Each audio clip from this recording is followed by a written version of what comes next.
Assalamualaikum warahmatullahi wabarakatuh. Perkenalkan, nama saya Hening Puji Pangestu, NPM 1814191008 dari jurusan Proteksi Tanaman.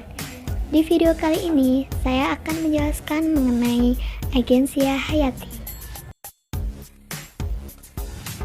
Agensia Hayati atau Agensia Pengendali Hayati yaitu setiap organisme yang meliputi spesies, subspesies, varietas, semua jenis protozoa, serangga, bakteri, cendawan, virus, mikoplasma, serta organisme lainnya yang dalam tahap perkembangannya bisa dipergunakan untuk keperluan pengendalian hama dan penyakit atau organisme pengganggu tanaman dalam proses produksi, pengelolaan hasil pertanian, dan berbagai keperluan lainnya.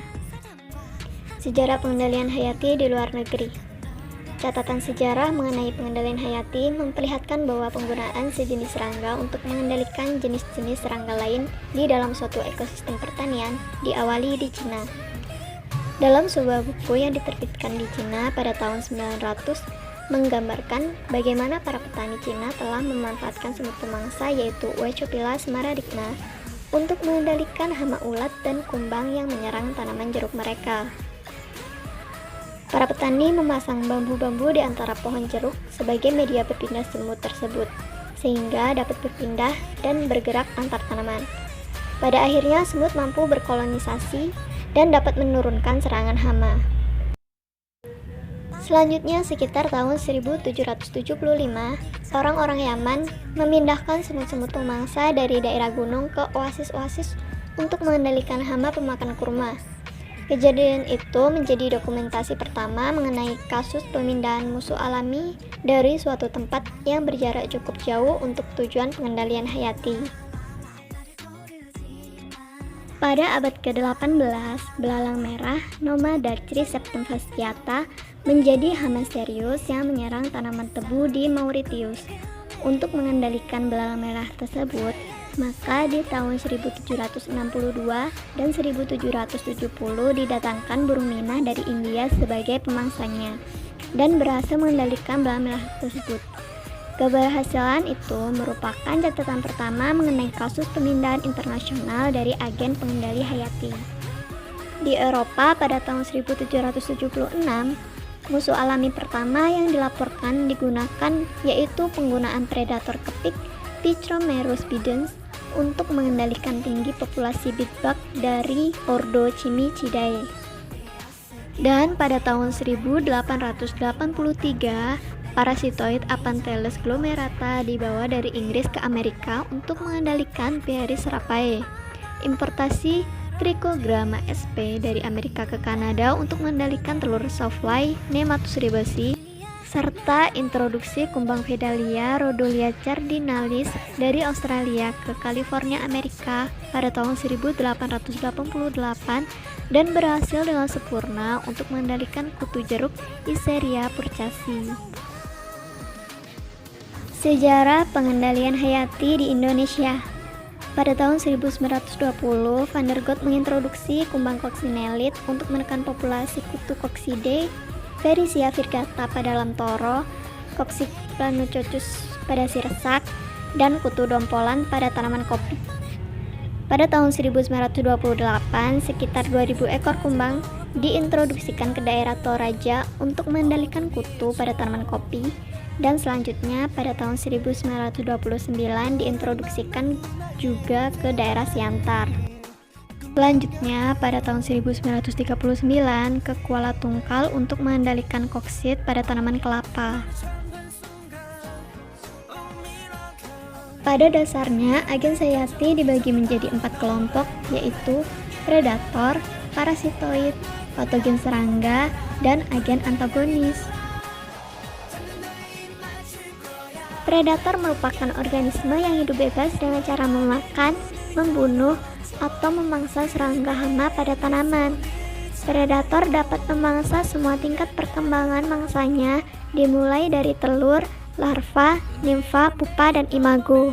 Beberapa contoh serangga predator yaitu belalang sembah, kumbang koksi, dan capung.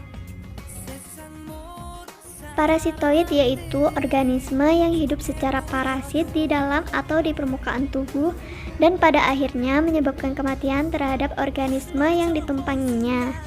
Organisme lain yang ditumpangi parasitoid tersebut disebut dengan inang dan proses interaksinya disebut parasitasi.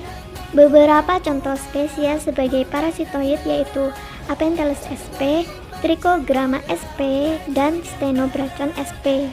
Patogen serangga yaitu organisme mikroskopik yang hidup secara parasit di dalam atau di permukaan tubuh dan pada akhirnya menyebabkan kematian terhadap organisme lain yang diserangnya. Beberapa contoh patogen serangga yaitu jamur Beauveria bassiana, bakteri Bacillus thuringiensis, dan nuklear polyhedrosis virus atau MPV.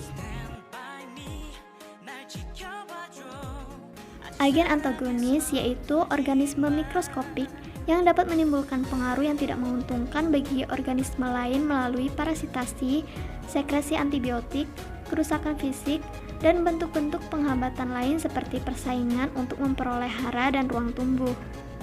Mikroorganisme yang dapat menjadi agen antagonis yaitu jamur Trichoderma sp dan bakteri Pseudomonas fluorescens.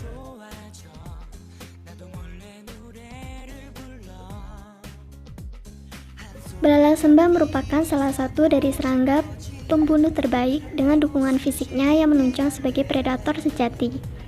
Belalang sembah atau mantis terkenal akan kaki depannya yang didesain khusus untuk menangkap mangsanya. Serangga ini menunggu mangsanya dengan mengandalkan kamuflase tubuhnya dan ketika mangsanya lewat, ia akan segera menyergap dengan kecepatan tinggi. Biasanya belalang sembah akan menunggu mangsa dengan posisi diam dan tungkai-tungkai depan diangkat ke atas. Belalang sembah sangat bermanfaat sebagai agen pengontrol biologi dan petani dapat menempatkannya di kebun atau di sawah untuk mengendalikan serangga hama. Serangga ini juga dikenal memakan mangsanya secara langsung karena memiliki rahang yang kuat. Belalang sembah biasanya memangsa hama ngengat, kepik pengisap, ulat, lalat, jangkrik, dan belalang. Apentheles sp merupakan salah satu parasitoid yang menyerang Eurema belanda atau hama kupu kuning. Parasitoid ini bersifat endoparasit dengan meletakkan telur-telurnya di dalam tubuh larva. Mekanisme parasitoid ini yaitu memarasit serangga inangnya dengan meletakkan telur oleh induknya pada permukaan kulit inang atau dimasukkan langsung ke dalam tubuh inangnya dengan tusukan ovipositornya. Kemudian setelah larva parasitoid tersebut menetas, akan menghisap cairan tubuh atau memakan bagian tubuh dari inangnya. Tubuh larva Eurema belanda akan mengeras dan berwarna hitam. Masuknya cendawan pada tubuh inang melalui kulit tubuh atau integumen, saluran pencernaan, spirakel, dan lubang lainnya. Inokulum cendawan yang menempel pada tubuh serangga inang akan berkecambah dan berkembang membentuk tabung kecambah, kemudian masuk menembus kulit tubuh. Penembusan dilakukan secara mekanis atau kimiawi dan mengeluarkan enzim atau toksin. Cendawan akan berkembang dalam tubuh inang dan menyerang seluruh jaringan tubuh sehingga serangga mati. Misalia cendawan menembus keluar tubuh inang, tumbuh menutupi tubuh inang dan memproduksi konidia. Serangga yang terinfeksi cendawan Beauveria bassiana akan mati dengan tubuh mengeras seperti mumi. Serangga inang dari cendawan ini yaitu berbagai jenis warang, penggeret batang padi, hama putih palsu, walang sangit, kepinding tanah, ulat geraya, apis, dan ulat daun.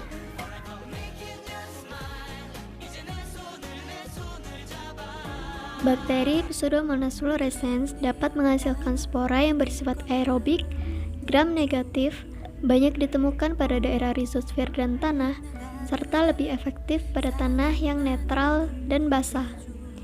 Penanaman pada tanah yang lembab dapat meningkatkan populasi Pseudomonas fluorescens. Kolonisasi akar oleh bakteri tersebut merupakan persyaratan sebagai agen biokontrol. Tipe mekanisme antagonis Pseudomonas fluorescens berupa kompetisi unsur hara. Dapat menekan perkembangan Fusarium sp melalui kompetisi terhadap unsur Fe yang tersedia. Bakteri Pseudomonas fluorescens dapat diaplikasikan pada benih saat sebelum tanam. Aplikasi pada benih dapat menekan penyakit rebah kecambah yang disebabkan oleh cendawan Rhizoctania solani.